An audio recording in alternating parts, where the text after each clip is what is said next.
all of a sudden, have you noticed, like, there was that David Guerin book that suddenly now resurfaced with these allegations that Obama had homosexual fantasies, like that all of a sudden is getting some play.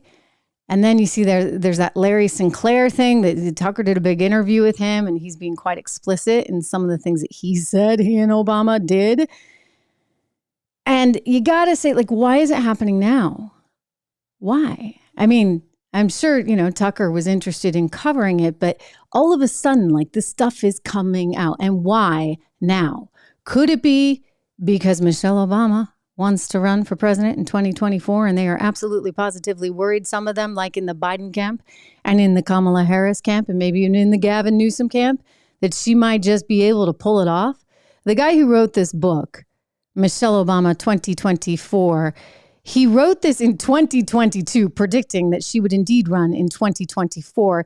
Here he is on with Stinchfield just yesterday, explaining his rationale. I want you to hear this and react. And by the way, if you're watching this live, let me know in the comments or let me know down below. Do you think that Michelle Obama might actually be a contender in 2024? I have a few thoughts on it, but here we go. The allegations that have come out in the media in the last few weeks really were around for years. David Garrow's book that had the quote where Obama said he makes love to men in his imagination came out several years ago. And of course, Larry Sinclair was from way back in 2008. So the fact that these are coming to the surface tells you that I think there's something going on in Obama world. And I make the case that I believe that Joe Biden is on his way out. I think that's pretty much the consensus. Nobody really believes he'll be the candidate in 2024 because of health, because of corruption, because of his terrible record.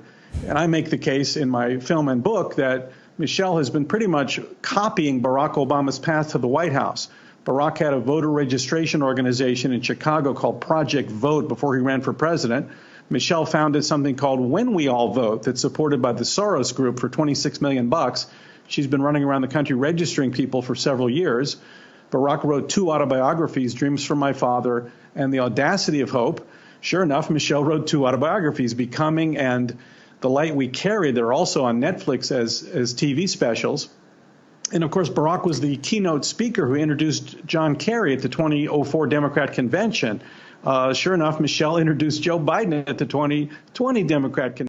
In other words, the thinking is Michelle Obama is just playing the playbook or following the playbook.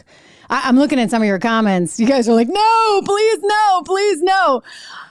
I'll tell you this. You know what? If they run Michelle Obama, it's like a home run for Donald Trump.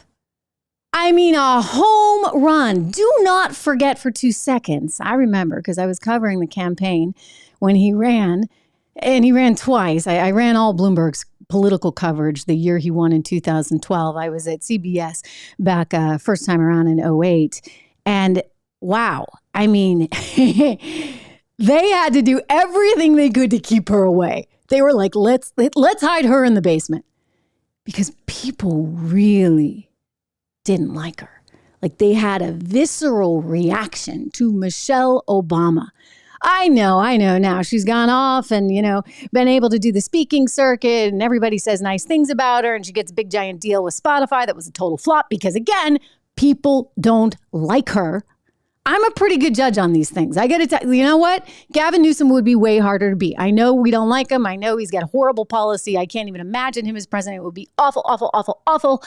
But he would be harder to beat. Michelle Obama? That's a slam dunk. Like if they're going to run Michelle Obama and they're stupid enough to do it and she's an egomaniac enough to want it and to push for it, wow. That is a win for Trump. So for all of those of you that do want Donald Trump to, grand slam, Stuart. That's what I meant. Thank you. Grand slam for Trump. I'm just reading your comments in real time. So for all of those out there that want Trump to win, again, you should be rooting for Kamala or for Michelle. Michelle will not succeed. She will not succeed because she is too polarizing.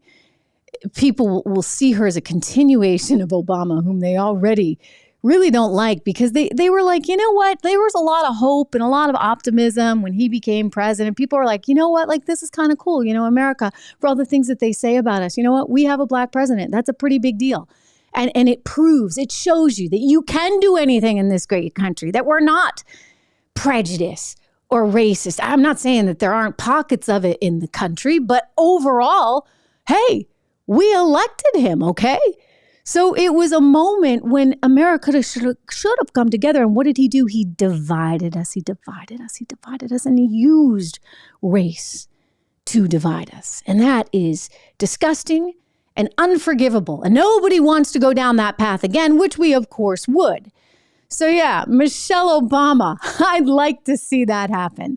You know, I'll tell you a funny story. I used to be represented by the William Morris agency, terrible agency. It's now Endeavor. You know, the guy, Ari Emanuel, terrible experience with them, terrible agent. I won't bore you with those details, but one of the little interesting things about it is that they told me, that the guy who was representing me told me this story about how Michelle came in and met with them all. And the takeaway was, this woman does not want to work. She really doesn't want to work hard. She wants everything kind of given to her, but she does not want to work hard at all. So she wasn't a worker. And that was kind of the highlight of what I heard. And so I'm thinking to myself, like, well, why would you want to be president? I mean, like, isn't that like actually some hard work? And then I'm looking at Joe over on the beach, like on vacation every other day, hanging out. So maybe it's not hard. Maybe that's like the perfect job for an egomaniac that doesn't want to work. Michelle Obama. I'd love to see that. I really would. Okay. You know who else is running?